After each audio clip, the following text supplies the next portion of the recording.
script, you want to regroup your alphabet into letter groups so that it's easier to learn and to build up your letters because you're learning them when they're grouped by their common features. And it's easier to remember how to keep your choices consistent when you're practicing them with the same letter group. So for example, here the first group is PB and R. Apart from the capital stem stroke, wherein your capital stem starts and ends at the same spot, and ideally you have the same height, same size, and same style for your terminal dots. Apart from that main stroke, you have this highlighted stroke in violet, wherein you have your curve, and it's repeating across these three letters. So it just makes sense to learn and practice this set of letters in one group. Here is our first group, PB and R. Again, they have and they share the same capital stem stroke, wherein we start at the very top. So let me label these lines. This is our baseline. This is our waistline or header line. This is our first ascender line and second ascender line. So our capital stem stroke for these three letters, I prefer that they start right at the very top on the second ascender line. We go down on a hairline, start the swell somewhere around here. You want to keep that starting point of the swell consistent across these three letters, and then gradually swell right around the middle or even a little bit lower like here in P, but ideally it should be the same swell on these three. And then curve down here. When you reach the baseline, you are a hairline. So let's see, the hairline starts right around here, and then the terminal dot ideally should be located at the same height for all three letters and the same style, which is circular for all three. For this letter group, what's the same for them is this oval entry stroke, which is actually two ovals, and the shades are on the right curve of the ovals. These two ovals are parallel to each other. In math, we use this sign to denote that they're parallel to each other. You could also view it as them being equidistant to each other. You see they're maintaining the same distance between here and here. The first shade here is an ornamental shade. It shouldn't be as thick as your main stroke. This is your main stroke, your capital stem, which is the foundation of most of our alphabet. You want this to be the thickest stroke.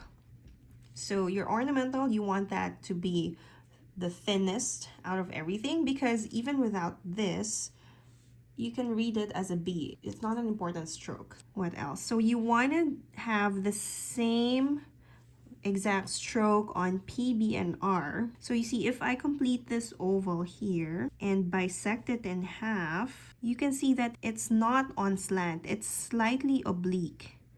And that's the beauty of this script. It adds movement when you have a slightly oblique oval here in the beginning. In some exemplars, especially in English roundhand, I find that they like that oval to be on the same slant as your main shade, which is okay, but I think it adds more movement and more interest when you change up the angle of this entry oval to be slightly oblique. You can play around with the roundedness, the sharpness of this entry oval. You want to have it slightly oblique.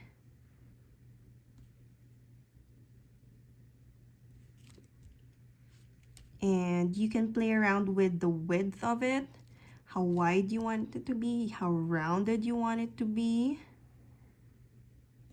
So this one is slightly fuller. You might want it to be thinner, which of course would result to a different look in your letter.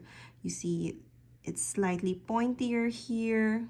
It's thinner here, thinner here. So it would result in a different kind of look for your letter as opposed to something with this full of an oval or something that's like this in the middle.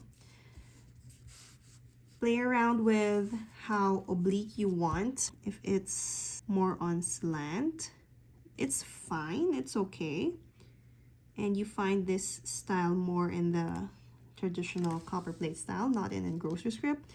What I don't want you to do is turn it super oblique, or it's almost horizontal, because it's gonna be so far away from our main slant that it's gonna not look pleasant anymore. It could be a style for sure, but it's not gonna be close to any Engrosser script exemplars that we know. So that's what's common with these three letters. Let's go ahead and start writing each one of them. I'm going to be using Moon Palace Vermilion ink that I've transferred into a jar. Hunt 22B pointed nib, and my pen holder is an oblique pen holder that I got from Garage Woodworking JP. And let's start with the letter P. We want to start with our capital stem stroke on our second ascender line. Hairline first, always start with the hairline before gradually increasing into a swell. Oh, I turned too quickly there, but ideally this should already be a hairline. We'll try that again in the second letter, but for now let me complete this one. So you want to be consistent with your choices, so take note of what style and how high you made this terminal dot. And then I like to start the oval entry somewhere right around the middle, and always start with a hairline. Press. And then when you turn here, look at how you made this first curve and try to mirror that curve. Try to echo the same curvature that you made on this oval entry. Note that I made this much thinner than my main stroke because this is an ornamental shade. This one can be as thick as your main stroke or slightly thinner. You wouldn't want this to be the thinnest stroke because this shade is still important to determine the legibility of your letter P. And then you wanna lift your pen before crossing the shade. You wanna make it look like you continued it. So what I like to do is try to meet it like so that if I trace this second oval here, you can see that it sort of looks still like a continuous stroke. Let me try writing P again.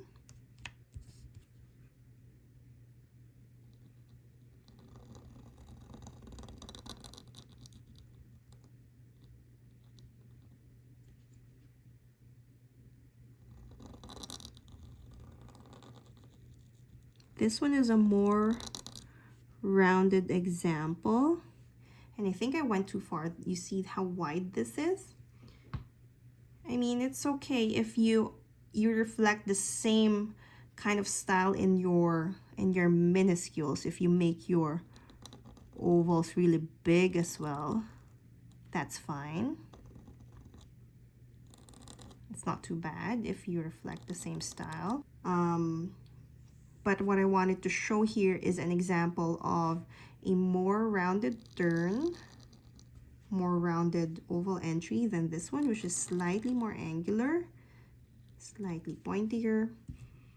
Both are fine. It's totally up to you what kind of oval you choose, as long as you keep it consistent throughout your alphabet. Let's do a B. So we start the very same way.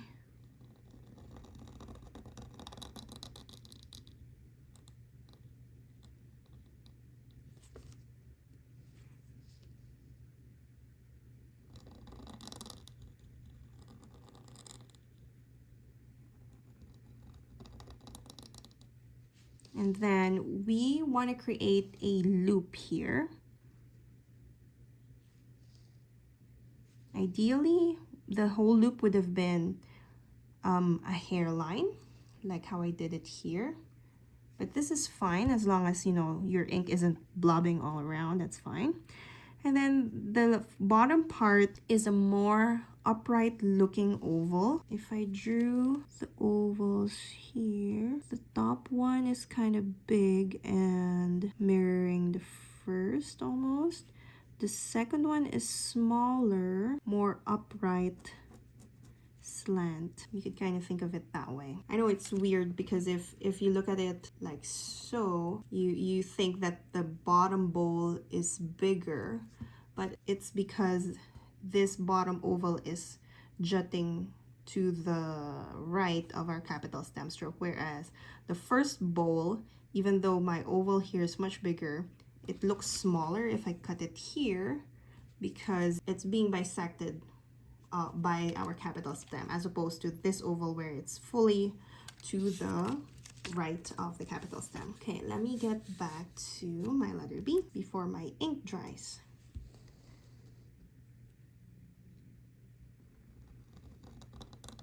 And then curl in. Okay, let's make another one.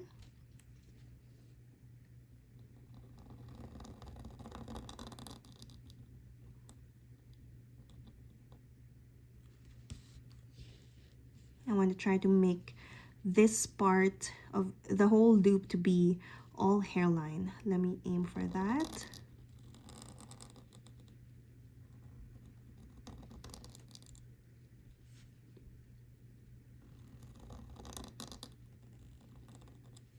Because I made my entry curve here quite thin, I tried to mimic and echo that same choice in my last curve here to be also thin.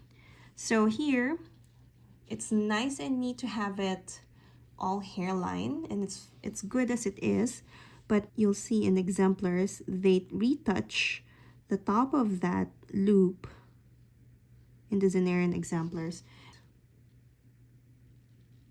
Oh no, now I've ruined it because I dragged the shade. Never mind.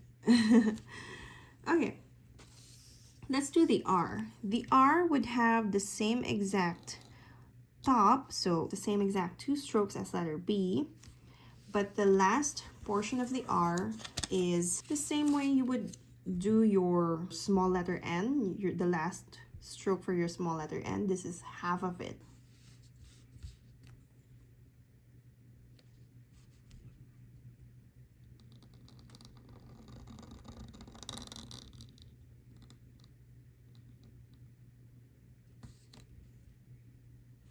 So I want to aim for a more rounded oval here to mimic how round and wide I made this. Let's see if my hand will cooperate.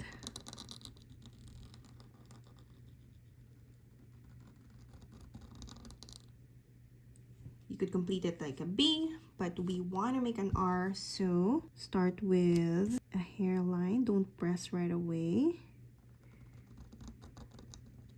And the compound curve shade.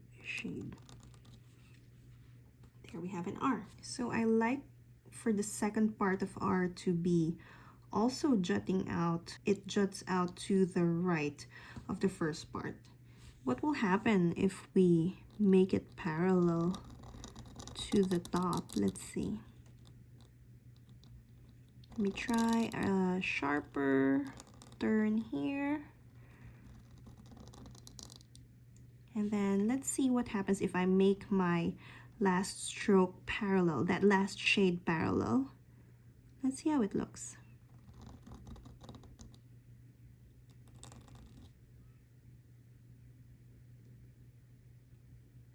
I certainly like this better than this, but as it is, it looks fine. Okay, so that is our first letter group, P, B, and R.